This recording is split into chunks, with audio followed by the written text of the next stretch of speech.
안녕하십니까. 20년차 치과의사이자 조기 예방 부정교합 전문가 치아쌤입니다.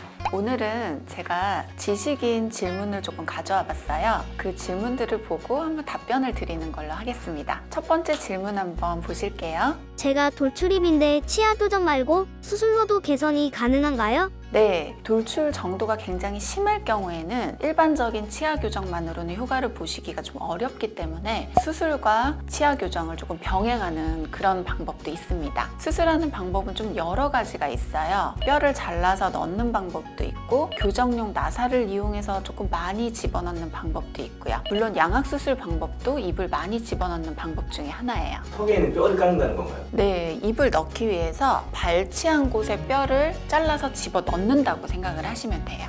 엄청난 고통이 있을 것 같은데. 전신마취 수술이죠. 굉장히 위험하기도 하고 힘든 수술이라고 생각하시면 될 것 같아요. 가급적이면 그거는 피하는 게 제일 좋겠네요. 돌출이 굉장히 심하신 분들은 일반적인 교정으로 효과를 조금 보시기가 어려워서 그 과정을 환자분도 원하시고 꼭 필요한 경우도 있답니다. 돌출입 수술이 어떤 건지 자세하게 설명 좀 부탁드려요. 두 가지로 생각을 할 수가 있는데요. 첫 번째로 양악수술 자체로 돌출입을 해결할 수도 있고, 두 번째는 ASO라고 조금 이제 어려우실 수도 있는데요. 전방 분절 절골술이라고 해서 이를 발치한 공간에 뼈를 잘라서 바로 집어넣는 거예요. 그 방법으로 하셨을 경우에 입이 조금 많이 들어가고 빠르게 들어가는 효과를 보실 수가 있어요.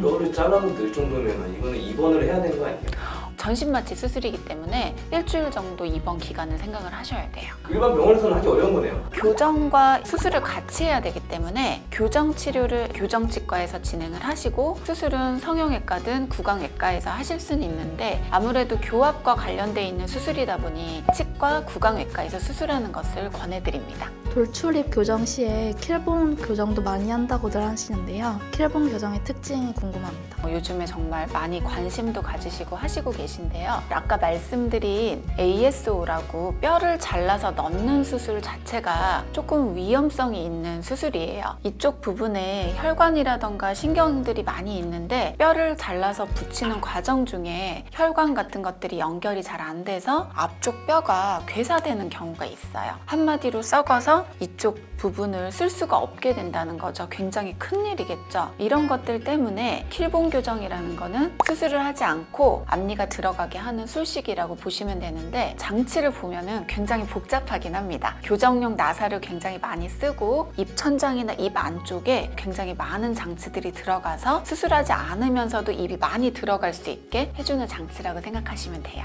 킬본 교정이 장단점도 있고 부작용도 있을 것 같은데 좀 더 자세하게 말씀 좀 해주세요.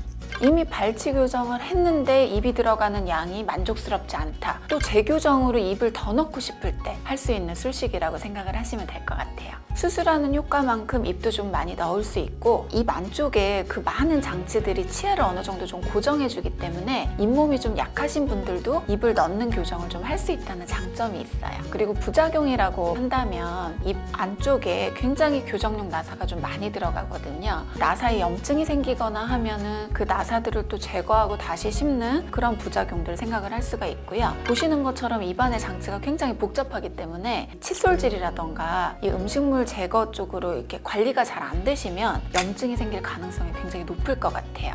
그 부분이 일반적인 교정 장치하고는 다르게 신경 쓰셔야 되는 부분이라고 생각이 돼요. 돌출입 정도에 따라서 원장님이 추천하는 교정 방법은 어떤 게 있으세요? 치료라는 거는 가장 심플하게 하는 것이 좋다고 생각을 하는데, 그것이 안 될 경우에 이제 복잡한 장치, 조금 힘든 장치로 넘어가는 거죠. 일반적인 돌출입이라면 일반적인 교정 장치를 이용할 수도 있고 요즘에 유행하고 있는 투명 교정 장치를 이용할 수도 있어요. 제가 생각하기에 가장 단순하고 심플한 교정은 탈착하는 투명 교정이 가장 심플할 것 같아요. 치아에 별도로 복잡한 장치가 들어가지 않고 우리가 뺐다 꼈다 하는 그런 장치로 교정을 진행을 하기 때문에 식사라던가 구강위생 쪽으로 양치하기도 편해서 착용만 잘 해주시면 효과도 가장 좋은 교정 장치라고 생각이 돼요. 이전라인이 간 교정에 대해서 기간이 좀 더 길어지잖아요.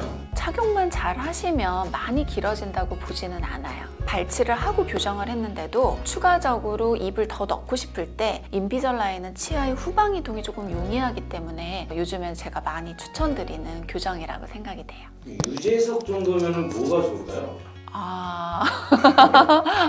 발치 교정만 하셔도 되지 않을까 싶기는 한데, 사실은 발치 교정에 그 입을 집어넣는 정도는 본인의 주관적인 판단 정도가 또 중요해요. 우리가 표준에 근거해서 치료를 하기는 하지만 어떤 분들은 조금 들어가길 원하시고 또 어떤 분들은 많이 들어가길 원하시기 때문에 이제 여러 가지 시뮬레이션을 통해서 입이 들어가는 정도로 좀 평가를 해서 조금 치료하는 것이 중요하다고 생각해요. 역시 교정도 소통이죠. 유재성님 오시면 잘해드리겠습니다. 돌출입 정도가 많이 심하면 교정과 수술을 같이 병행하는 경우도 있나요? 네, 돌출입 정도가 굉장히 심하시거나 치아나 뼈의 돌출 정도는 보통인데 입술에 근육량이 많아서 돌출이 또 많이 되어 보이시는 분들 계시거든요. 교정 장비 중에 3D로 얼굴을 시뮬레이션하는 모르페우스라고 하는 기구가 있어요. 성형외과에서도 사용하고 또 치과에서도 사용하는 그런 3D 시뮬레이션 기구가 있는데요. 소프트웨어와 장비를 사용을 해서 3D 시뮬레이션을 해보고 정말 많이 입이 들어가야 한다라고 판단이 된다면, 또 환자분이 원하신다면 교정과 여러 가지 수술들을 좀 병행해서 치아 교정을 진행하는 것이 좋습니다. 그럼 두 번째 사연으로 한번 넘어가 볼게요. 치아 교정으로 입꼬리 비대칭 개선이 가능한가요? 일단 치아 교정은 단단한 경조직을 저희가 치료를 해드리는 거예요. 잇몸 뼈라던가 치아 부분을 움직이는 치료죠. 근데 입꼬리라는 거는 연조직이에요. 근데 경조직을 움직인다고 해서 연조직이 꼭 바뀐다고 할 수는 없어요. 물론 치아와 닿아 있는 입술이 돌출입 교정을 해서 들어가고 나가고 할 수 있겠지만, 이쪽 부분이 입꼬리가 한쪽이 더 올라간다거나 하는 부분이 신경의 문제라던가 근육의 길이의 문제라던가 다른 부분의 이유일 수도 있기 때문에 꼭 교정을 한다고 해서 입꼬리가 맞춰지거나 움직일 수 있다고 말씀드리기는 조금 어려울 것 같아요.